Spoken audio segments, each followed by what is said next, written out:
Knowledge for Men, episode 13. Welcome to knowledgeformen.com, where boys turn into men, where men turn into leaders, into lions, the ferocious few who stand strong, a place where you grow to become the man you were born to be.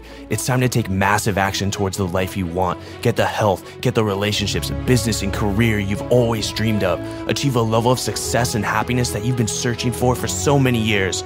There's a reason why you're listening to this. It's fate. This is your time. You live only once. Recognize this. Accept this. Life has given you enough, and it's time to take a stand and take full control of your life. Stand with us as we interview the most inspiring and successful leaders to give you real-world advice to crush life and awaken the sleeping giant inside of you. Let's make our dreams come true. Today's podcast is brought to you by Audible.com. Get a free audiobook download today at kfmbook.com. There's over 100,000 titles to choose from for your smartphone, tablet, or computer. It's a perfect way to listen to your favorite books in the car, in the gym, or at home. Check out kfmbook.com to start learning in your downtime. All right, guys, I'm here with Jordan Harbinger. He's the co-founder of The Art of Charm, an academy to help men build connections with women, improve their social influence, dating life, and social lifestyle. Jordan, it's a pleasure to have you on the show. Thanks, man. I appreciate the opportunity. Jordan, go ahead and share with the audience a favorite success quote that you've lived by and why. I like fortune favors the bold. The reason I love it, I guess, is because fortune is, by that they mean luck, right? So this is something that is ancient in nature, and what it means essentially is people who have the balls to go for what they want tend to be the ones that get what they want. It's kind of like a nice blend of the harder I work, the luckier I get. A lot of people have heard that quote. I think that's Thomas Edison.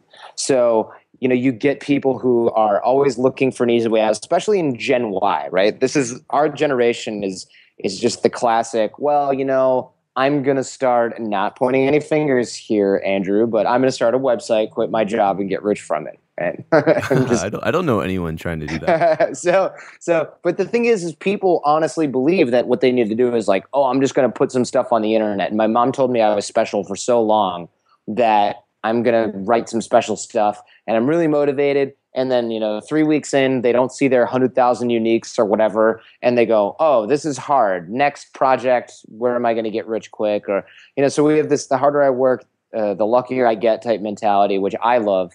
And then you've got, and it's very anti-Gen Y, and then you've got fortune favors the bold. And what that says is like, you want something, you got to ask for it. You want something, you got to go out and earn it. And those that really work hard to traverse new ground, to find new areas to conquer, like The Art of Charm has done, these are the guys that tend to win the spoils of war.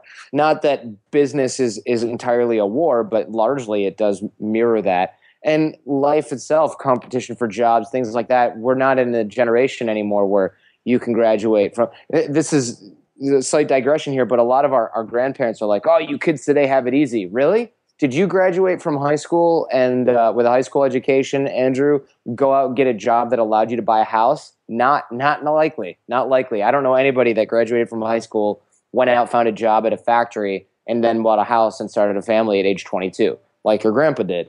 No, we don't have it easy. We've got to work really hard. And for those of us that want to be in the 1% or even the top 10%, we've got to work much harder, much longer hours, and be a lot smarter about it than generations past. So for all the whining that older people do about how easy we've got it, maybe we do it in air-conditioned offices instead of in a factory or in a field, but we've got to work a lot harder than they did. And I think that quote really embodies that. And it helps to remember that, hey, listen, if you're not working hard, if you're not working hard, Andrew, I'm outworking you, and then you're in trouble because I want the same dollar that you do. You have to work hard. It's the only way to become successful. And the difference between the top 10% and top 1% is going to come down to, like you mentioned, Jordan, not only working hard, but working smart. That's going to be the game changer right there. All right, Jordan, go ahead and tell us about yourself and what you do. Well, I run the company called The Art of Charm. And I run a podcast called the Pickup Podcast, which used to just be about picking up girls, but is now personal growth for men. And essentially what my company does is we run week-long programs, among other products and services. We run week-long programs here in Los Angeles that teach men how to be more charismatic, confident and successful with the opposite sex. So we teach a lot of business networking, a lot of natural charisma, and a lot of sort of presentation skills, persuasion skills. Our programs are residential in nature, guys flying from all over the world, Australia to the US and Canada, to Asia, to Europe. And they live on site at our training facility for 6 days and do 60 hours of intense training on body language, vocal tonality, eye contact. We change the way you sit, stand, walk, talk, and present yourself. And then we drill it in field with female instructors, male instructors. We go out and try things in reality, and then you get feedback based on that. So again, fortune favoring the bold, we really push you outside your comfort zone so that you can grow a lot, because that's where all that growth happens, outside your comfort zone. So we make sure that you're as uncomfortable as possible. But again, we have air conditioning. So according to your grandpa, you should be comfortable. Wow, it sounds like you're putting guys through a lot of work and training. 60 hours of training and boot camp. Wow. Yeah, it's a week-long boot camp. And the reason we call it boot camp is because you come out a totally different person, just like you would at any other boot camp, right? So you come in an average guy, and you come out an extraordinary gentleman, is what we like to say. And is the boot camp strictly on just meeting and approaching women? What else is going on inside of your boot camps, your week-long boot camps? We really do teach skills to be successful in the workplace as well as in your relationship life. And that's what's really important, because if you're a lot of the pickup guys out there, and I know we'll get into this later, a lot of the pickup guys out there are just like, get the girl's phone number or get the girl so you can be intimate with her or sleep with her. That's all fine and dandy. To be honest, I think it's a little bit shallow and kind of ridiculous and immature, but fine if you're after that. But the problem is, even if you master that skill set, which is a silly thing to go for, then you get a girlfriend, then what?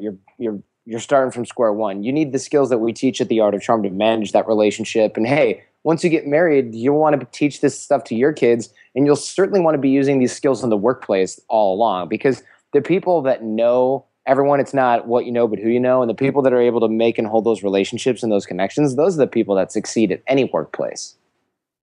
Very true. I see a lot of guys learning this pickup or seduction, yet what they're really doing is they're putting it on a front and they're learning short-term skills that are going to get the girl for that short-term period. But is it going to last? Is it going to be a long, healthy, are they going to have a healthy, fulfilling relationship? And I think that's what most guys want, and you're helping them get there. And I want to jump into, how did you learn these skills? Did you have to go through some sort of transformational period in your life so that you can become the man that you wanted to become, and then obviously go on and teach thousands of other guys what you learned? Yeah, I totally had to go through a transformation on my own. And how it started was when I was in law school, because I used to be an attorney. A lot of guys think, oh, would you wake up on your mom's couch and decide you wanted to teach social dynamics? No. I was in law school at the University of Michigan, and I did an internship at a huge law firm, huge British law firm. And I realized that the partners there that were never around, I would see them and I'd say, hey, don't mind me asking, but I'm an intern here. How come you're never around, but you're a partner? Like, are you seconded? Which means, do you work at like a large company for the firm? Is like a client developing thing? And some of those guys had that, but a lot of them were like, no, I'm out playing golf, doing jujitsu and stuff like that. And I'm like, cool. I mean, are you semi-retired? I mean, you look really young. Like, I don't really get it. And one of the guys took me out to lunch and was like, listen, man, nobody's really asked me these questions, but I'll tell you, I'm out there getting business for the firm. And I thought, oh, weird. Okay. And I found out that these partners were out there playing golf, doing jujitsu, hanging out, going on vacation and hanging out on boats and fishing. And, they were doing some work here and there, but really they were delegating most of it. But the other partners made less money than they did. And the reason is because these are the guys, they were out, their job was to schmooze because they had social skills. So their job was to schmooze like crazy and get business for the firm. And they essentially were like salespeople, but they made millions of dollars doing this because they were still billing time as a lawyer, right? So I was like, no way. So the firm is paying these guys through the nose, and they're basically going out and cultivating relationships. And I thought, I'm a pretty lousy employee when it comes to checking for commas and documents, but I'm pretty damn good and could be a lot better at creating relationships with people. So I decided, hey man, to heck with all this like memorizing code section 421.3 of California civil procedure. Why bother with that when you can figure out ways to get people at high levels to really enjoy your company and want you to hang out with them, right? That was where the money was, and that was thrilling for me. So I decided to learn how to network, and I decided the best way to do that was to stop hanging out with a bunch of drunks in law school and start going and meeting people on my own. And so I started reading a lot of psychology, and networking with a lot of people. And I ran into AJ, who's my head coach here at the Art of Charm, and my business partner now, and my co-host on the show. And he was really good with the opposite sex. So we started sharing knowledge in that respect. And then people started asking us to teach him. They were like, how come you never pay for drinks? How come you never wait in line? How come you guys are always with different girls? How come this and that and the other thing? So we started teaching guys over the phone. We started teaching guys in person. And when I moved to New York to work on Wall Street, we had already started the Pickup podcast, and guys were asking, literally guys were saying, this is a total hobby at the time. Guys were saying, I will give you this much money if I can just come and stay with you guys for a little while. I'll see how you guys operate, shadow you, and figure out how to create what you've created. So we started to allow that, and then business just flooded in when we started talking about it on the podcast.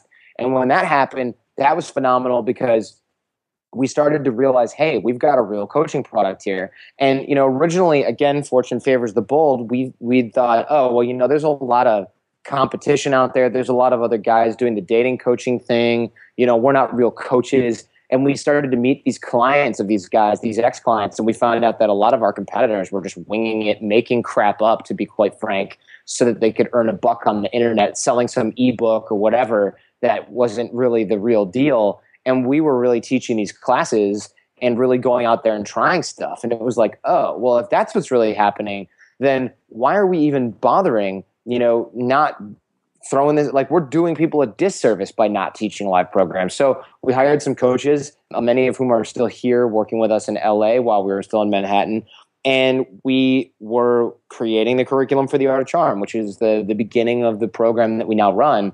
And now we are the world leader in social dynamics instruction. I mean, the only companies that teach anything like this are huge corporations, and they don't even teach the dating aspect. They, Dale Carnegie and those companies, they teach, PowerPoint presentation skills. But when it comes down to the nuances of social interaction, the Art of Charm is the only place to do it. And that's why we get a lot of successful entrepreneurs, military intelligence. We get a lot of those guys in here because we really are the top-notch school for that. We're kind of like the Harvard of social dynamics. It sounds like you had an aha moment when you saw what the partners at the law firm were doing by networking with other high-profile people and bringing business for the firm. Those guys were making millions a year, so you saw that as an opportunity to leverage some of your strengths and started learning more about social dynamics, which then caught people's attention and then turned into the Art of Charm. And you make it sound so easy. Can you share with us, Jordan, a time when you encountered a failure or challenge on your journey and how you overcame that? Oh my gosh. I mean, I don't even know where to begin, just because failure is such a part of everyone's life who's successful that I don't want to say such a big part of my life because it makes me sound like a failure. But honestly, I've failed so many times, I don't even know where to begin. I mean, there's been a million times where I've woken up in the morning and gone, screw this. I should just work at the post office. This is hard. Or, I bet there's some cushy union job out there and then I wouldn't have to worry about X, Y, and Z problem that we're having. I mean, there's been everything from, those days where revenue is so low, you're wondering if you're going to be homeless. I mean, those days are over now. But back in the day when we were first starting up, you're looking at, I'm going to lose my life savings. I'm going to end up on the street. Everyone's going to laugh at me. So I'm trying to pick a failure, a single failure that might actually be more interesting to discuss here on the show. I mean, at one point when I think the sort of trademark failure that really got me working full-time at the Art of Charm was when I was working on Wall Street. Our law firm started to hit hard times because it was 2007. I was working in real estate finance, so I was doing mortgage-backed securities, which essentially, if you know anything about finance, was the cause of the financial meltdown. And what I ended up doing was leveraging my entire career as a lawyer, being a guy who does mortgage-backed securities and is essentially dependent on all of these bad loans that people are now talking about are the things that ruin the economy. So that was extremely interesting for me because I had gone from making a crap ton of money in my first year out of college, more than both of my parents combined at the peak of their careers my first year out of college, to having them go, hey, you guys should probably all find new jobs because there's a damn good chance we're all going to be out on the street in like a year. And I thought, wow, I really don't want to get another job. This one sucks enough. Why should I find another one? So I started looking for other jobs and I realized that my heart just was not in it. The podcast had really taken off. We had clients at the Art of Charm and I thought, you know what? I don't spend that much money We're probably going to be fine. I'm going to just be bold. Again, fortune favors the bold, and just go for what I want to do. And I started working at the Art of Charm full time. Went from making like 150 grand a year to making like 24 grand a year. Didn't care. And I think the key is I wasn't looking at material things and possessions for happiness. I had my friends around me. We were running a business. Things were really cool. Things were a lot of fun. Things were really, really wild and crazy all of the time.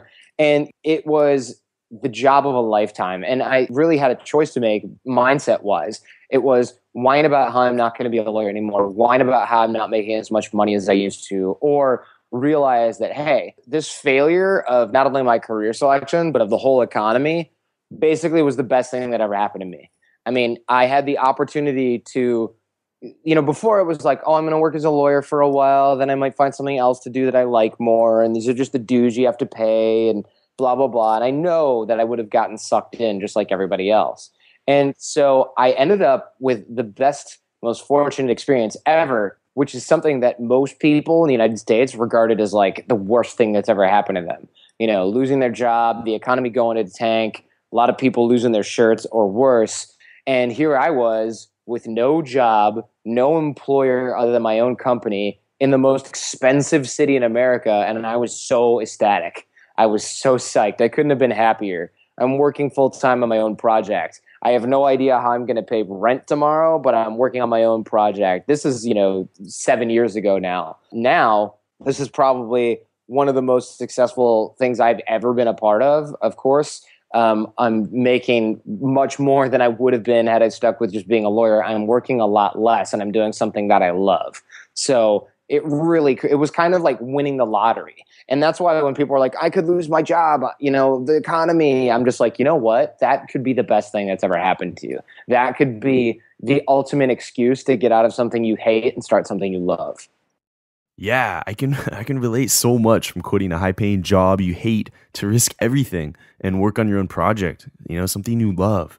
Also, when you were not viewing materialistic items as a measure of success, but by really building something you're passionate about with close friends is what mattered to you. I really respect that. I personally rarely ever spend money on anything materialistic because that money, I'm always thinking that could go towards making this podcast even better. I could get new equipment. I can get new software. I could spend that money on like a better web design on knowledgeformen.com. I'm always thinking about how can I make my website or podcast better with my money versus, thinking about my money as a way to get a new car or smartphone or watch or clothes.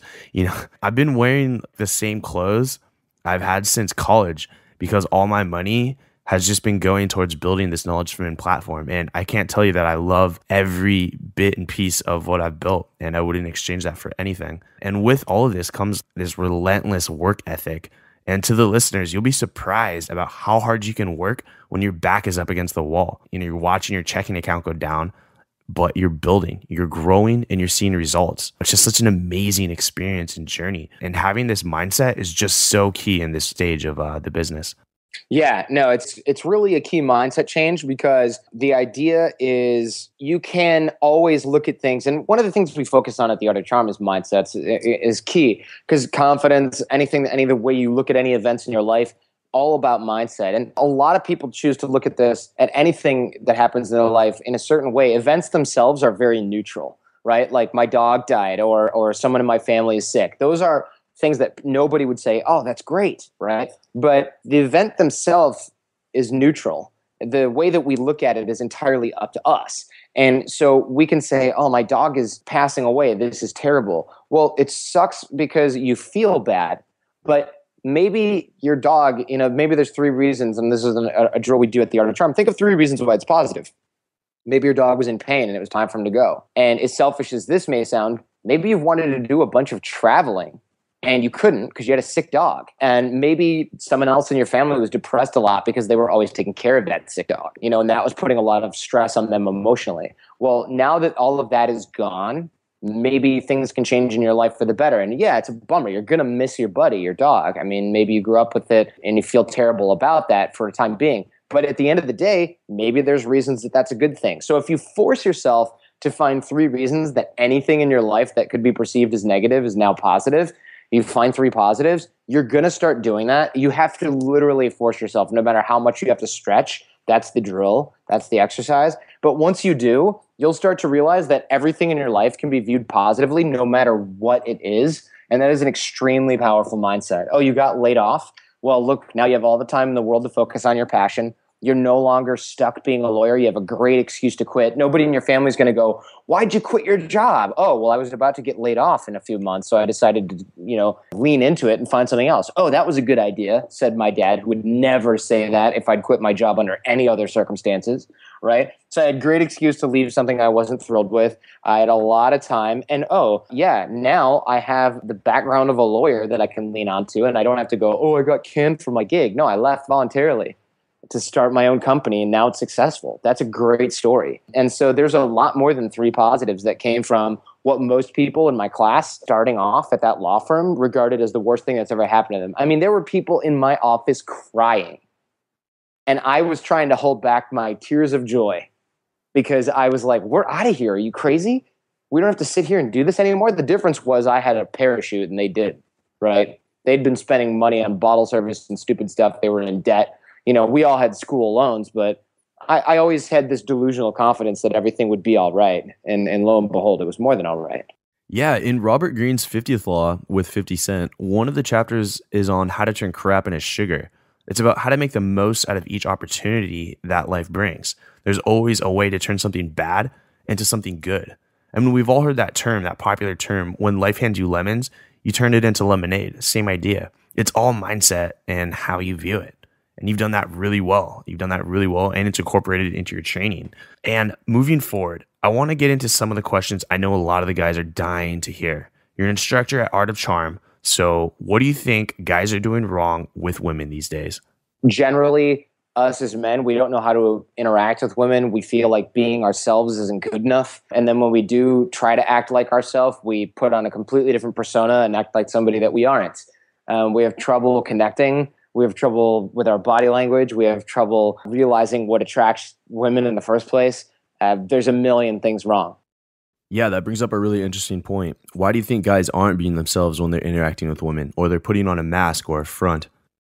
It's human nature. We always want people to think good things about us. So what happens is when we meet someone new, we put on a persona that we think is going to be viewed more positively. The problem is very inauthentic. So what it does is it makes us look disingenuous, and people who are perceptive, especially women who are much more perceptive than men, figure out pretty quick, there's something weird going on here that doesn't quite seem right with this guy. And from there, they go, well, out of safety, I should probably limit my interaction with him. And this happens subconsciously, and us as guys, we don't understand why we're failing. So that's why, and you'll notice this if you're listening right now and you're like, what's he talking about? You'll notice this. You go after a girl you want, it doesn't necessarily work. You go, not really sure what happened there, or you have a theory that's better than that, but either way, you didn't get the girl, end of story. Then you think, well, there's this other girl that I don't want, and you just act totally normal around her. You burp and you tell stupid stories about what you did on the weekend with your buddies, and you let her watch you play video games while she chats with her friend because it's your buddy's sister, and you don't give a crap. You don't give her a second thought. Well, you find out that she's wildly in love with you, and you go, why? I don't really get it, but I don't really care either because I'm not that into her. Well, all of those things that you're doing, that whole authentic perception she has of you because you're not putting on a front, that's what she likes about you. So how can we get you that relaxed around people that you do care about, that you do want to connect with? That's the magic of the Art of Charm.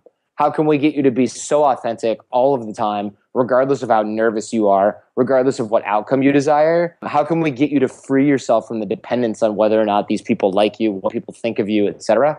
And how can we get you to put your best foot forward, even in those stressful situations? That's the magic, right? Like if you can be in the zone all of the time, no matter what pressure you have going on around you, any athlete would pay an unlimited amount of money for that skill set. Okay, so those skills would then transfer over into their own personal life. Yeah. Being authentic, being themselves, being confident, and then it would help them in their overall life. Of course, because think about it like this, and here's a real life example. We had a guy come through the Art of Charm program, and he works for a defense contractor, sells missiles or something like that, missile parts or whatever. I don't know, couldn't really tell us, right? So he gets back to work and says, my boss has promoted me after 2 weeks of being back. And we said, how did that happen so quick? Well, what happened was there's a difficult client or vendor that everyone hates dealing with, but they need this contract somehow. It's probably a large supplier of components or something for something that they manufacture. And everyone hates dealing with this person, but hey, they bring in a lot of money. Somebody's got to do it.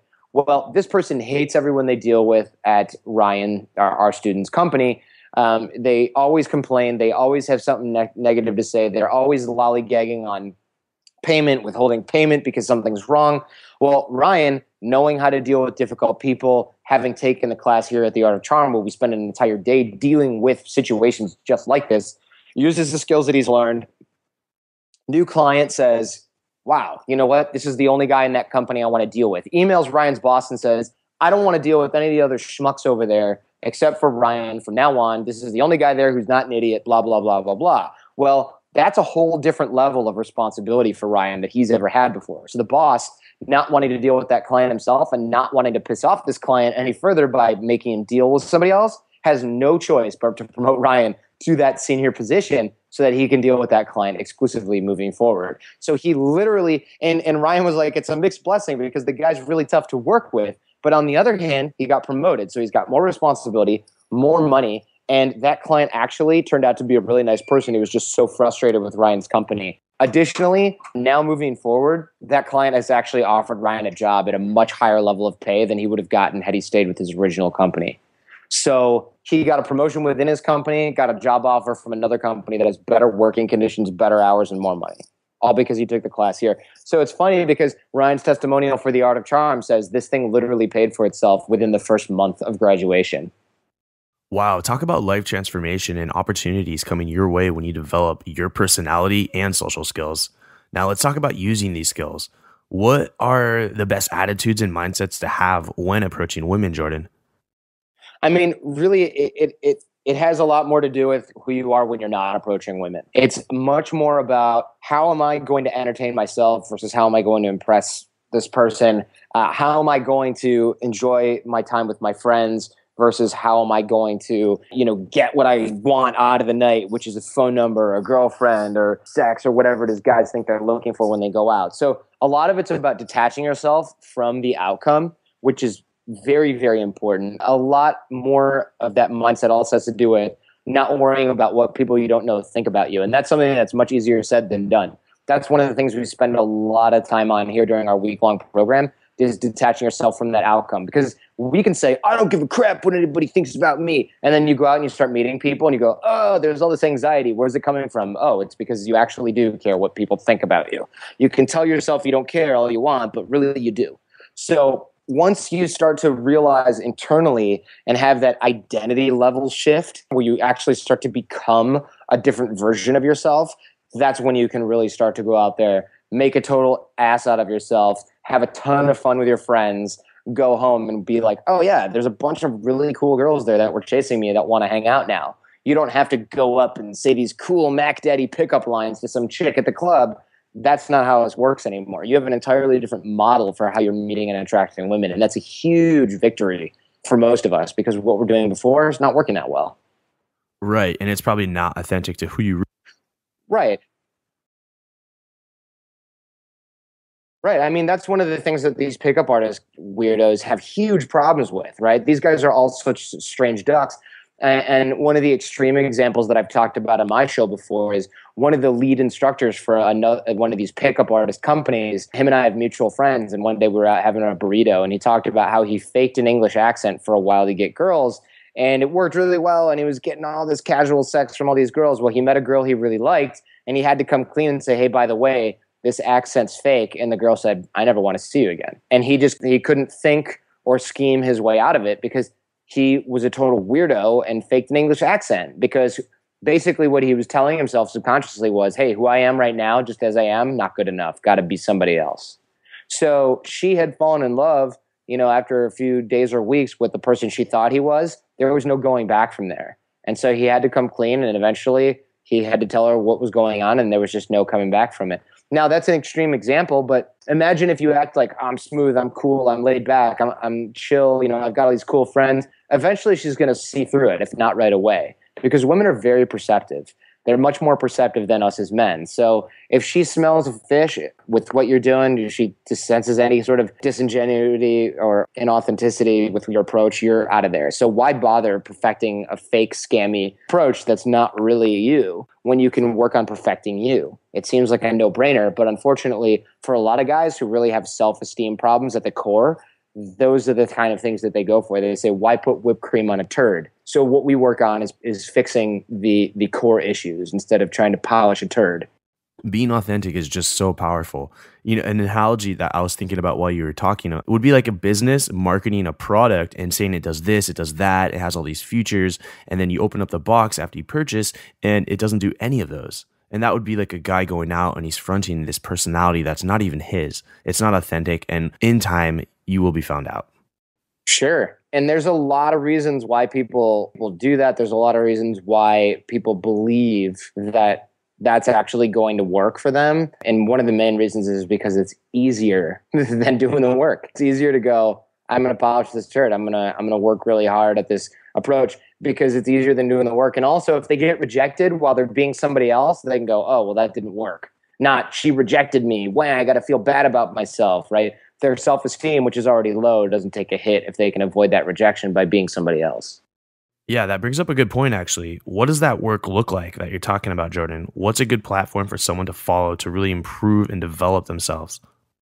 Well, we have program prep that's 6 months prior to the program. Most guys don't go through the whole 6 month prep before the program, but there is 6 months worth of prep. A lot of guys sign up for the programs 6 months plus in advance. Other guys sign up just a few months in advance. We also include phone coaching with that prep, a reading list, and our whole online academy, which you did yourself back in the day when it was new. And then after the program, we have drills and exercises for guys to make sure that this stuff sticks and it's not just something they did for a week and that they forget about, so that they internalize it. So yeah, we have a lot of proprietary exercises, drills, things like that people do before they come in to kick the rust off. And then they come in here for the magic formula of super hard work and lots of it, followed by, mixed with coaching, of course. And there's a lot of videotape and video work involved where we film you doing things. We run through the tape with you. A lot of field work where you go out with us and our coaches in field to put things into practice. So yeah, there's a ton of work that's all guided and all coached and supervised so that we can make sure that you really get it.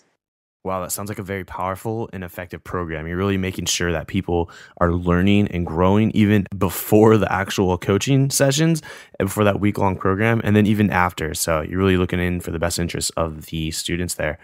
And I want to dive into another topic or scenario for you, Jordan. Okay. Let's say the guy's doing well. He approaches the girl, doing well in the conversation. He gets the girl's phone number, and then the guy goes to call or text her a few days later and gets zero response. What would you suggest for this guy? What is he doing wrong, and what can he do better to prevent this from happening in the future? I know this is a challenge that so many guys are experiencing, so let's nail it right here. Well, if a girl's not responding to you, she's not interested in you. It's really simple, actually.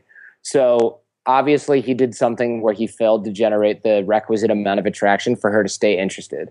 And that's very common. We actually wrote a whole book about this called The Textbook, and it's about texting, keeping women interested via text, why certain text issues happen, troubleshooting those issues. That's actually at howtotextgirls.com. A lot of times guys they get the phone number, they go back and double chest bump, high five their friends, and that's it. And then they wonder why she's not throwing herself at him later on. It's because she's not really into it. Okay, so plain and simple, if she's not responding, then that interaction that you had wasn't strong enough for her to want to continue that relationship further. Right, yeah, there's nothing there. He's going, oh, awesome, I'm totally going to get with this chick. And she's like, oh, one of 100 guys that I gave my phone number to yesterday is texting me, hey, what's up? I don't think I'm going to answer. So basically, attraction isn't created through text. It's created in that first interaction that you had. And based on that, if everything was going well and the attraction level was there, she's going to respond back regardless of what you say. There's really no special texting that you have to do. It should just be plain and simple. She should respond well to basically anything because that first interaction was good enough. Yeah, there's no magic words. There's never any magic words. Any guys out there thinking, I've got the awesomest thing to say is doing it wrong and has no idea how this works. If you think it's about what you're saying, you are wrong, no matter what. It's never about the how. It's always about the why. I'm glad that we cleared that up. Jordan, what are some of the biggest lessons you've learned in social interactions with women from being a dating coach for the last 7 years? honestly, some of the biggest lessons that I've learned in social interactions: always give value, always make sure that people are coming back to you, always connect other people, and always try to help people. If you follow those simple rules of always giving value, always trying to help other people get what they want, you'll always get what you want. It just might take longer, but you're going to get way more out of that than always looking for what you want. And your reputation is going to be sterling. So give value versus taking value in interactions. Always look for where you can help. Yeah. If this is Hollywood where I live right now, which is, not the greatest place for humanity. But, you look around and there's tons of people and they're going, hey, I'm looking for a career in the music business. Well, big surprise. So they run around and, you're at a party and they're walking around. Hey, what do you do? Oh, I'm a talk show host. Oh, cool. Next, because you're not a music producer. But what they don't know is what they don't know is that my friends, my network is enormous. So if they were able to help me somehow, if we were friends, I'd probably be able to help them out a lot. But they don't care. They're looking for their big break. They're looking to be discovered. They don't give a crap. But somebody comes up and says, what do you do? Oh, I'm a talk show host. Oh, cool. I've got a buddy, he's super interesting. Maybe you'd want to interview him for your show. He's like this, blah, blah, blah. And I go, yeah, man, connect me. Now I owe that guy a little favor. And he might make an introduction to a really interesting guest for my show, or somebody at the Art of Charm, or somebody who wants a program or something like that. And then he might go, hey, if you know anybody who produces music, let me know. Well, I will do that then, because now I kind of owe you one and you seem like a cool guy. If you just walk up to me at a party and tell me to introduce you to my producer friends, go fly a kite. I don't know you. I don't care about you, right? I'm not just going to help you out because you're probably just a value leech. But if you help me out, I'll help you out, right? And I'm always looking to help other people too, especially if they seem cool and there's mutual value there for somebody else. If I might know a ton of graphic designers, young guys who program web stuff, I don't need their help. But if someone comes to me and says, man, I'm trying to get this website up, but it's really clunky and it looks like crap, I really don't know what to do, I'm going to go, hey, I know a graphic designer and a web guy that really kick ass. You want an intro? Sure. Now that guy's thankful because I hooked him up with help. And my two graphic designers and web guys are like, man, Jordan just got us work. That guy's awesome. Now, when my website goes down, who am I calling? The guy just got a contract for it. And he's going to go, you know what? It's 2:00 in the morning, but bro, you've hooked me up big. I'm going to fix this for you right now. That's giving value. That's networking. That's a great example of giving value versus taking value, which is what most people just don't understand. Exactly. Most people think networking is flinging your business card at everybody as fast as you can at some networking event, quote unquote, and then being like, they'll call me when they need me. No, they're going to throw that card away. That's what I do. I throw your card away because I don't know you and I don't need to call you. Yeah, I don't need you at all. In fact, I know you need me more than I need you. I know that if you're looking for work, I'm not going to call you because you gave me a business card. All right. Thank you, Jordan, for the networking tips. Give value versus take value. And now we've entered my favorite part of the show, the knowledge round. For you, the listeners of the Knowledge for Men podcast, Audible is offering a free audiobook download with a free 30-day trial to give you the opportunity to check out their awesome service. And you know what? Something I've noticed after interviewing hundreds of successful people is that they all read a ton of books. If you want to be successful, you've got to educate yourself. I don't always have time to sit down and read a book, so I personally recommend listening to audiobooks in your car, in the gym, or on the go. You can pick up for free any one of my favorite best-selling books like The Game by Neil Strauss, Hold On to Your Nuts by Wayne Levine, The Manual by W. Anton, Naked by David Wygant, The Natural by Richard Lovarina, or any other audiobook you want. Audible has over 100,000 titles to choose from. To download your free audiobook today, go to kfmbook.com. Again, that's kfmbook.com for your free audiobook today. Start learning, growing, and becoming the man you want to become now. Welcome to the Knowledge Round, where the guests will be asked rapid-fire questions to give the audience invaluable pieces of wisdom to help transform their lives. Starting in 3, 2, 1, showtime. Jordan, how would you explain what charm does in a social interaction? How does it help one? So what charm does is ensure that everybody that speaks with you, and I put everybody in air quotes because it's never going to be that way, likes you, realizes your value, and wants to help you. It's really the ability to create connections with anyone. The ability to talk to a stranger like you would talk to your closest friend. What was personally holding you back from becoming the charming social person that you wanted to become?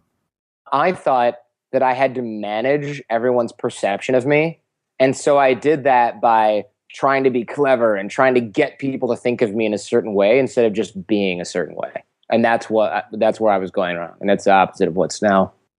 I like it. Just be. Yep. It's be, do, have, not have, do, be, right? A lot of people think if I had this, I would look, people would think this about me and then I'd be that guy. But it's really the other way around. All right. What's the best advice you've ever received from a mentor? The best advice, one-liner that I started with years ago was, why is she saying what she's saying? And that's the best thing you can always think about. Like, if she says something and you don't really get it, think about why she's saying it. If you dig for the why, you'll always figure it out. And if you dig for that why, you'll always start to understand people and things much more deeply than you would if you're just looking at the surface. I like that. What are your 3 most influential books and why? Dale Carnegie's How to Win Friends and Influence People, simply because he's the original self-help, and really what he's teaching in that book is the foundation for what's taught at the Art of Charm. It's super old, and but the principles still hold true. It's just that at that time that was revolutionary. So we're Dale Carnegie for Gen Y. As for the other books that I really like, I honestly wish that there was a large list of books in front of me, because it's so hard to really just pick 1 or 2 books. I think that some of the major influence books, or books that have majorly influenced me, is Robert Cialdini's Influence. That was a really good book. I read that when I was 14, and it reminded me that there's psychology and reasons behind things that people do, which seems like such a given now, but when you're 14, you don't think about anything like that ever. And last but not least, I really like this book called What They Don't Teach You at Harvard Business School. It's old and it's out of print, by McCormick, and it's really awesome. It's basically a guy who talks about all these business principles, but they're totally street smart principles, where it's like, hey, business school will teach you to do this, but don't ever do that. That's stupid and everyone will hate you. And it's just like CEO level, how to do business with high level players, and it really holds true even in your life. And a lot of times it's a lot of really hard earned knowledge from business that you probably get after being in business for like a decade or 2 at the top level. And it's really awesome. It's so hard to find what they don't teach you in Harvard Business School. Yeah, I've read 2 of those books, How to Win Friends and Influence People by Dale Carnegie, amazing book, and Influence, The Power of Persuasion by Robert Cialdini, another great book that can apply to social interactions or even business. And just a heads up, you can pick up these books for free at kfmbook.com. Knowledge for Men has partnered with Audible, an Amazon company that sells audiobooks. And I know how much you guys love audio, so I did make that partnership. And you guys can actually get these books for free at kfmbook.com. And moving on with the questions, what's one action one person can take right now that would get them closer to becoming a more charming, more social person?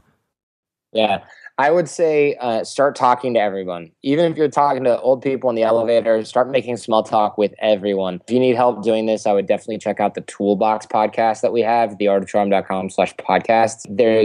There's ways to sort of engage random people. And what that does is it makes you more social. You start talking to kids, you start talking to old people, you start talking to people your age, you start bantering with everyone, you'll become a more social person, you'll become more outgoing, and people will like you more. There's science behind this. And this is a skill that anyone can learn? Absolutely. All right, Jordan, I got a scenario here for you. Imagine you woke up, you had $1,000, you're 20 years old. What would you do?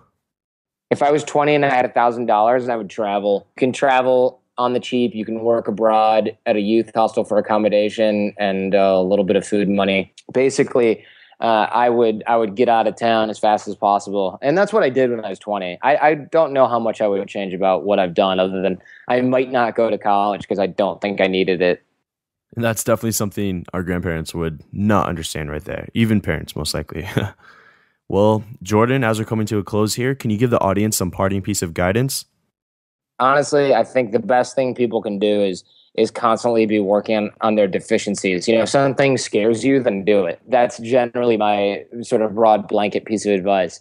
Because the thing is, a lot of us stay in our comfort zone for far too long. And it's easy to do a 9-to-5 that has a steady paycheck. Are you passionate about it? Probably not. But hey, man, it's easier than going out, finding what you do like, and facing the possibility of failure. So if something scares you, do it every day. All right, Jordan, what's exciting you today, and what are you currently working on? What's exciting me today, I really love the direction my company's going. I'm excited to deliver a lot of the high quality content that we have to the world. And I think that we're creating a new way for men to think about relationships and personal growth. We're turning personal growth into the new green movement where it's actually cool for everybody to do. And if guys want to learn more about what we do and more about dating and relationships and how to sort of hack social situations, check out theartofcharm.com, especially the podcasts at theartofcharm.com/podcast. And we have the Pickup Podcast as well, which is personal growth for men at pickuppodcast.com. And it's not just about dating. There's a lot of free stuff there. So check it out and enjoy. Jordan, thank you so much for being on the show. You've given us such valuable wisdom that we're all going to put into place and take action on today. All right. Thank you very much. And there you have it. That's going to wrap up episode 12 with Jordan Harbinger from The Art of Charm. And to have some really exciting news, just yesterday, Knowledge for Men podcast was picked up in over 100 news publications. The title of the article on the news was Knowledge for Men clinches top spots on iTunes education, business, and health categories for new and noteworthy podcasts. And it's really exciting. Had over 25,000 downloads to date. The article says Knowledge for Men is well on track to becoming one of the most popular resources for men's lifestyle and personal development. So for that, I'm really grateful. And a few of the news publications was International Business Times, San Diego Union Tribune, SiliconValley.com, LA Daily News, Street IQ, the Network Journal, the Investor Place, the Columbus Ledger, the State, Sign On San Diego, the Boston Globe, Pittsburgh Post, the News Tribune, Street Sweeper, the Press Enterprise, the Olympian, Kansas City Star, Investing Daily, Star Telegram, Digital Post, and AEC Newsroom. Over 100 publications, just to name a few. And, it's been incredible so far. It's been a lot of fun doing this for you guys. There's not much coming in for me. I'm really doing this to just provide as much value as I can for the community. I think there's a lot of guys out there that could use this information, including myself. I'm a student of my own podcast. I learn so much from doing these podcasts and from the guys that I bring on. I try and bring together just such inspirational, just motivational guys who have these incredible stories that they've gone through to try and just give you guys as much value as possible. And in return, I hope that you guys could write a review on my podcast on iTunes or Stitcher Radio. And, tell me what you think. If there's any feedback you have for me, just go ahead and put it on there and I'll go ahead and implement all of that immediately. If you do like what you're hearing, aside from doing a review, you could always subscribe, and this will ensure that you get the 2 podcasts a week, which I post on Monday mornings and Wednesday mornings. And I've been very adamant about making sure I hit those times. Just like last night, I was working till midnight just to make sure that, I get this podcast out because I said I was going to get it out on time. Haven't missed a date yet. And, I'm having a lot of fun doing this. So for all of you that are listening and you've listened to quite a few episodes so far, this is a thank you from Andrew, from the founder. I can't ask for anything else but for you just to listen, write a review, or subscribe. I appreciate your feedback. You guys crush the day. Thank you for listening to the Knowledge for Men podcast show. It's been a pleasure having you be a part of a thriving community of men who want to crush it in all aspects of life. I'm on a mission here to inspire millions of guys, and with your help, we're going to make a dent in the universe. Check out knowledgeformen.com for a ton of free content that's designed to help you live a remarkable life. Again, that's knowledgeformen.com. I hope to see you there. And always remember, 2014 is the official year of the crush, where we take action to get the life we've always dreamed of. This is your host, Andrew Farabee, and until next time, let's do it.